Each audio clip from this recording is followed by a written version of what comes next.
Dije al principio de esta presentación que seguiríamos la capa OSI. Bueno, pues voy a incumplir esta norma y hacer un paso atrás. Ahora que tenemos claro qué es lo que queremos mandar en una trama Ethernet, vamos a ver cómo lo podemos hacer.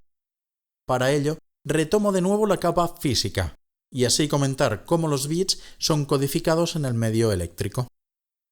He comentado más de una vez que Ethernet es un conjunto de protocolos que ha sufrido muchas modificaciones. La codificación es una de esas grandes modificaciones. Hay masivas diferencias entre la codificación de un flujo de 10 megabits por segundo y uno de 100 megabits por segundo.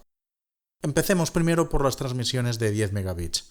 El estándar Ethernet 802.3 original.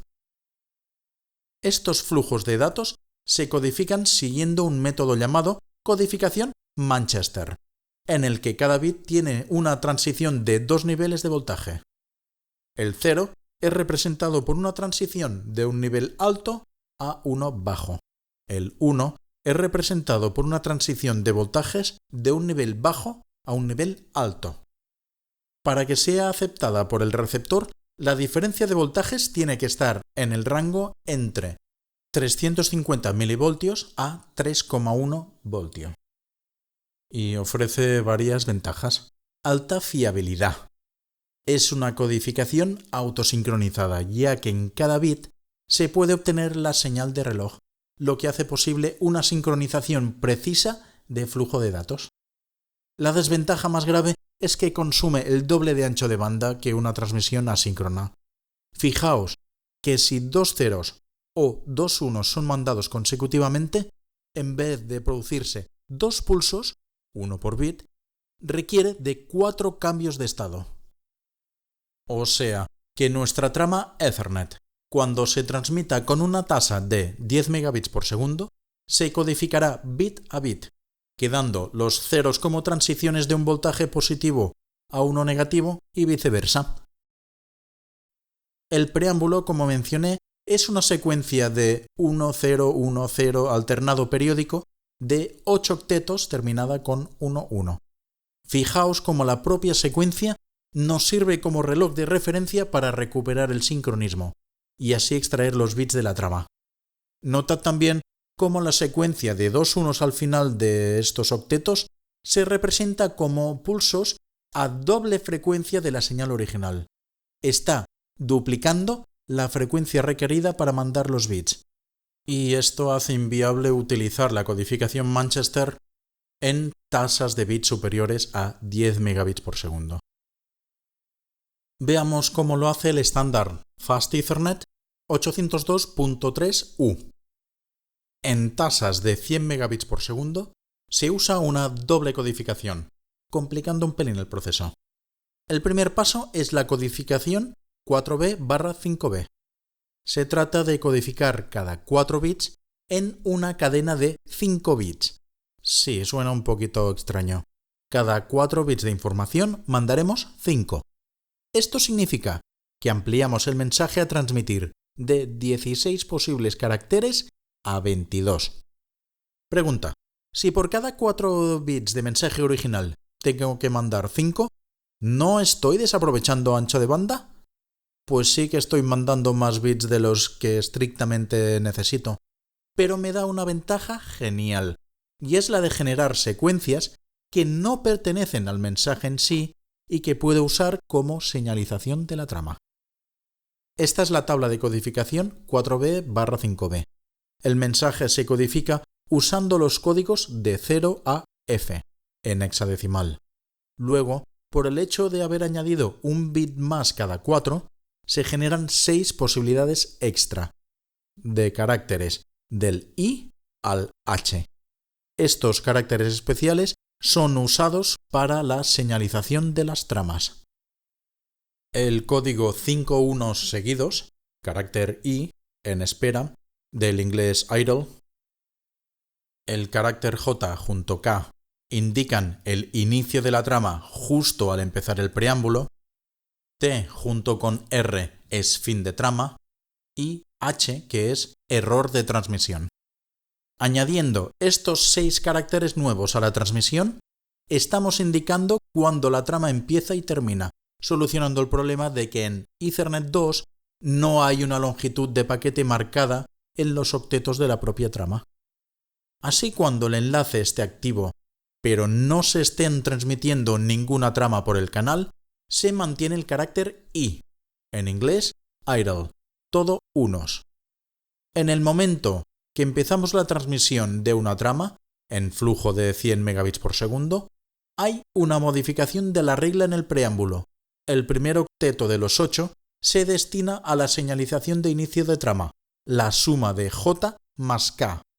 Estos dos caracteres se conocen como SSD, Start of Stream Delimiter, informando del inicio de la trama. Sigue luego el patrón de unos y ceros alternados, finalizado por 11 en los 7 siguientes octetos. Durante la transmisión de la trama, en su interior no se sitúa ningún carácter especial. En ella encontraremos solamente caracteres 0 a F. Y una vez la trama es terminada, el espacio intertrama empieza también con otro carácter especial, la suma de T más R, informando del fin de la trama. T y R son conocidos como End of Stream Delimiter. Así el sistema conoce dónde empieza y termina la información, aunque no hayamos rellenado el campo de longitud en Ethernet 2. Y sigue la secuencia IS. Esta codificación incrementa el flujo real de datos de 100 megabits por segundo a 125 megabits por segundo, ya que de cada 4 originales se mandan 5. El segundo paso es la modulación de la secuencia en el medio eléctrico. No podemos usar la codificación Manchester, ya que ésta, al doblar la frecuencia, necesitaría de 250 megabits por segundo de tasa real, y no funcionaría. Así que se usa una codificación diferente, MLT3, del inglés Multilevel Transmission 3 o Transición Multinivel 3. Se trata de una secuencia tonta que va cambiando menos 1 volt, 0, más 1 volt, 0, menos 1, 0, más 1, 0 y así sucesivamente. Esta secuencia crea un patrón escalonado repetitivo sin grandes variaciones, un patrón muy tranquilo que no requiere de masivo ancho de banda extra como el que se necesitaba en codificación Manchester. Entonces, si esto es un patrón repetitivo, menos 1, 0, 1, 0, etc., ¿cómo lo hago para codificar bits? Pues sencillo. Un 0 es codificado como no transición en el patrón de voltajes, quedándose el voltaje en la misma posición que estaba antes de mandar ese 0.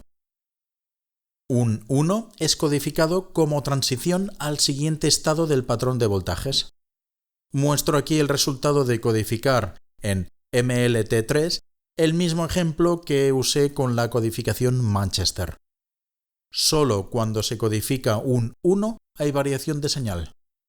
Se puede observar claramente que el resultado es un patrón mucho más lineal y tranquilo que el resultado anterior, con lo que requiere menos ancho de banda. La combinación de la codificación MLT3 más 4B/5B nos dará el resultado final en el estándar 100 base T, 802.3U. Primero, como comenté, se codifican las cadenas de 4 bits en 5, extendiendo el alfabeto usado en cada octeto mandado. Y segundo, se codifica MLT3 generando un patrón de voltajes con transiciones muy suaves cuando se codifica un 1. Todo y que la tasa real de bits se ha incrementado a 125 megabits por segundo por la codificación 4B/5B, el ancho de banda usado en el medio es menor a 125 MHz por la modulación MLT3. Cada vez que el estándar Ethernet 802.3 ha realizado un salto tecnológico, se han adoptado nuevas características y dejado atrás los antiguos procedimientos. No voy a revisar todas las variantes de Ethernet, pero para que veáis cuán grandes puede llegar a ser las diferencias entre estándares, vamos a repasar una última. 1000 base T. Los flujos de 1 gigabit por segundo en 1000 base T, estándar 802.3 AB, usa los 4 pares del cable UTP simultáneamente en paralelo cuando transmite o recibe. Estos pares ya no son separados en un único par para transmisión y un único par para recepción. Ahora, todos los 4 pares pueden ser usados para transmitir o recibir, incluso transmitir y recibir en caso necesario, lo que implica aplicar un sistema de cancelación de eco con ecualización adaptativa en sus terminaciones para evitar rebotes de la señal e interferencias entre transmisión y recepción. Para llegar a la tasa de 1000 megabits por segundo, cada par tiene que ser capaz de transmitir y o recibir a una tasa de 250 megabits por segundo. El resultado son 4 líneas que comparten la carga. Este estándar primero usa una codificación 8B1Q4 para luego aplicar una modulación. El método de codificación 8B1Q4 procesa grupos de 8 bits de data, transformándolos a 4 símbolos de 2 bits cada uno. Se añade un tercer bit por símbolo para la recuperación de errores, quedando 4 símbolos de 3 bits cada uno. Hagamos un pequeño cálculo. 8 bits de data que estamos mandando producen 256 posibles combinaciones. Luego, cada símbolo es codificado usando una modulación 4D PAM5. Esta modulación usa 5 niveles de voltaje para representar cada símbolo: menos 1 voltio, menos 0,5, 0, más 0,5 y más 1 voltio. Como hemos mandado estos posibles 5 niveles por cada uno de los 4 cables, obtenemos un total de 5 a la cuarta, 625 combinaciones que se pueden estar mandando simultáneamente usando los 4 pares.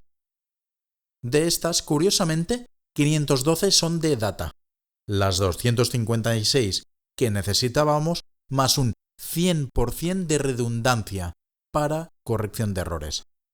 Las últimas 113 son para control de señal. Como la representación de 2 bits es codificada con cada símbolo y el reloj interno actúa a 125 MHz, cada par de cobre transmitirá a 250 megabits por segundo, resultando en un total de 1000 megabits por segundo, el cable completo.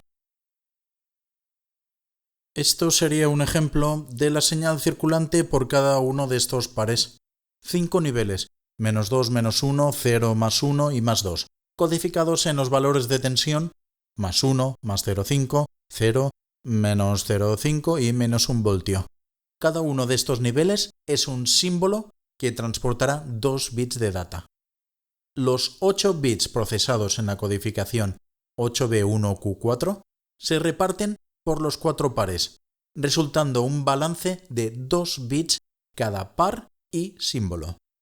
Como queremos mandar un total de 250 megabits por par, el sistema ha de mandar símbolos a una velocidad de 125 megasímbolos por segundo, de manera que el reloj interno trabajará a 125 MHz. Como frecuencia es la inversa del periodo, hemos tenido que mandar cada símbolo con una transición de 8 nanosegundos.